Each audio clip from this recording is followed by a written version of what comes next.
cash flow is the lifeblood of every business, and with experts predicting an insolvency epidemic this year, with an anticipated 30,000 businesses being forced to close due to financial difficulties, now more than ever, it's important to have effective credit management. So where do we start? Well, to my mind, there are two foundations to good credit management, the foundations that underpin the whole process. Now, the first of these is a proactive approach. You need to know your credit management pipeline as well as you know your sales pipeline. You need to know it inside out. So whilst it might be very tempting to say it's not my part of ship, leave it to somebody else until an issue arises. Eventually, an issue will arise. The second foundation are good systems and processes. So in essence, credit management is all about implementing and maintaining policies and procedures to minimize the amount of capital tied up on your debt book, and also to minimize your company's exposure to bad debt. Know your role. So know your role, know the part you're playing, know the part your finance department is playing, know the part your credit control is playing. Is there overlap and repetition, or is there clear decision-making, action, and leadership? If there's not, then you need to provide education. You need to train and develop your staff up front so they know what is expected of them and they know their roles. The monitoring should be regular and it should be consistent. So far better that than a quick chat at the end of the week to see how the sales figures are and to see what monies are coming in. That no longer is going to hack it. So where does good credit management really start? Well, it starts with your front line. It starts with your sales team. Now, your sales team might be absolutely great, but they're there to do a deal. That, by their very nature, is what salespeople do. But they can be a very effective frontline resource in creating a culture of credit management across your company and throughout your client base. What you're doing is you're building a relationship with the client from the start. You're also setting expectations. So the expectation of your client to you, and more importantly perhaps, of you to your client. You're also outlining your documentation and your policies. Now, as Sean just said, I was going to touch on a couple of documents, but retention of title clause, absolutely essential.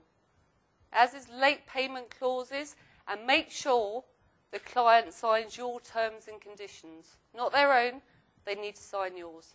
And it establishes you as a professional company. So a client that we've been working with over the last 4 months has implemented exactly this. Their sales have gone up from 1 in 8 to 3 in 8 just by doing this. So far from the more traditional view of credit management being a sales prevention tool, it can actually be a sales enhancement tool. So what else can you do to aid your team? Well, do they understand the terms? Do they understand what 30 days mean? Do they understand what 60 days mean? Do they know how to negotiate using the terms? And do they have your authority to negotiate on those terms to close the deal? Have you considered introducing your client to the finance department? Now, one of the things that we did very successfully, we used to invite new clients and potential clients into the office to meet the whole team. So that would be the admin department, the sales department, the finance department. Clients absolutely loved it. It wedded them to us. And far better to have a conversation with a client when you're in the throes of a new relationship than when you have to have the conversation with the client. Now, why is all this so important? Well, there's lots of things that you can do to drive the income and drive the equity in your business. You can look at your product, you can look at your positioning, you can look at scale. There's a whole range of things you can do. Conversely, there's a lot of things that will reduce the equity value of your business. They'll reduce the multiple buyer factor, and you can just see some of those there. This is what we work on clients with. So if you look at V6, quality management team, a lot of the issues that we've been talking about today, your processes, your systems, your approach, that could impact if you don't have it on the equity value. So just in summary, bringing together some of the top and practical tips, what do you need to do?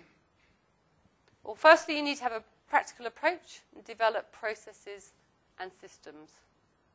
You and your staff and team need to know their individual roles. Work with your staff, educate, train and develop them. Communicate and monitor on a regular basis. And remembering credit management is 80% behaviour, 20% knowledge. Start developing the right behaviours in your company and create the culture from the top. Underpinning all that is consistency. Make sure you do things on a consistent basis. And if you're yet to be convinced why effective credit management is so important, I will leave you with a quote from the Vice President of Apple, which I think sums it up.